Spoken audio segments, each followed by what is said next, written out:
Santa Claus is coming to town.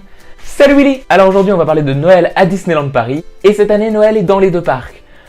Alors ça veut dire qu'on va avoir la moitié des célébrations au Walt Disney Studios et l'autre moitié des célébrations dans le Disneyland Park. Et ils ont vraiment fait fort cette année parce que toutes les scènes sont occupées, on a 4 nouveaux spectacles, plus la parade qui a une nouvelle musique, et on a encore Chantons la Reine des Neiges. Bon, ça fait longtemps qu'elle y est, elle est là depuis 2015, normalement sous peu elle devrait être supprimée, on ne sait pas. Et donc on va débriefer ça ensemble. Donc pour les décorations, sur Main Street notamment, elles sont un peu changées d'habitude puisqu'il y a les décorations déjà des 25 ans. Et qu'ils ont été obligés de s'adapter aux décorations des 25 ans qui sont bleues et argent pour mettre la décoration de Noël. Et c'est pour ça qu'on a des décorations de Noël bleues cette année.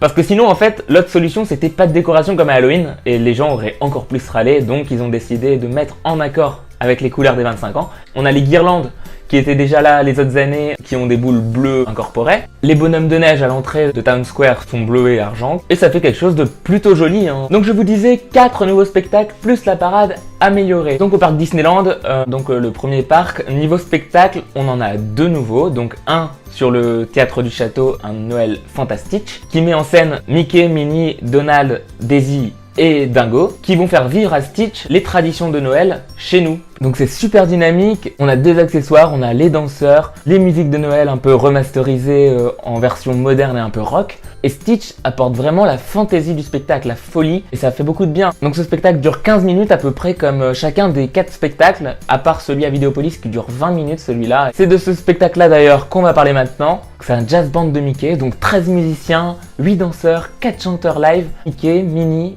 et Dingo. Et pour une fois, on retrouve leur costume du 12 avril qui était vraiment très beau. Donc les costumes un peu violets avec Minnie qui a sa plume dans les cheveux, avec une petite histoire entre Mickey et Minnie qui vont danser. À la fin, il y a même un numéro de claquettes avec les danseurs.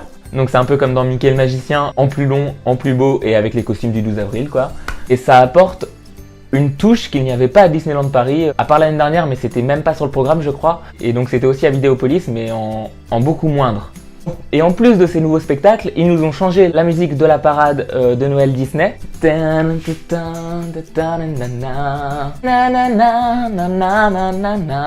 là on peut se dire qu'il y a déjà une belle saison, elle est plus belle que les autres années, ça peut être tout. Eh ben non, puisqu'il y a la moitié des festivités qui sont au Walt Disney Studios. Donc au studio on retrouve 2 nouveaux spectacles donc sur la scène qui avait été créée pour la saison Star Wars.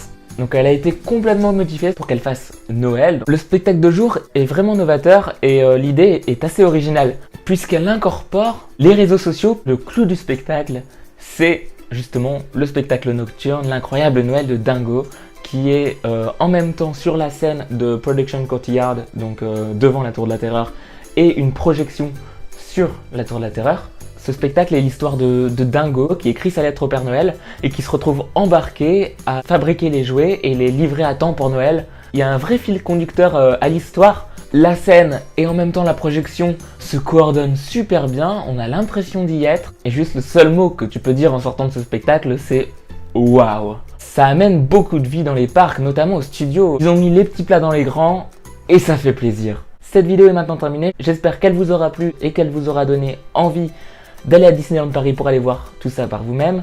Et n'oublie pas Willy, que Disneyland n'est qu'une boussole pour naviguer vers ton bonheur au maximum. À la prochaine!